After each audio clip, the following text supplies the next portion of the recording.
com és que en els 3 últims pressupostos aprovats pel Partit Socialista amb Convergència i Unió no ha sigut un element negociador sobre la taula, perquè al final ens trobem en un ple on una moció, vinga, anem a solucionar aquest tema via moció, que d'aquí un mes això s'acaba.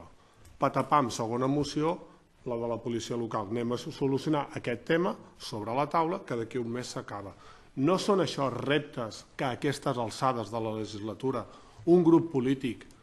important, sòlid, ha de presentar-ho com a programa polític propi, no dir, vinga, puntada de peu i que l'equip de govern ho solucioni. Realment, nosaltres entomem la relació de llocs de treball, no l'hem treta sobre la taula de cara a ara, sinó que l'hem treta durant el llarg d'aquesta legislatura amb el punt de marcar-ho com a programa polític de la CUP de Sant Celoni, per tal de poder fer una revisió ja no només dels A2 o dels A1 o del C1, sinó del global de l'Ajuntament de Sant Celoni, que és el que toca fer.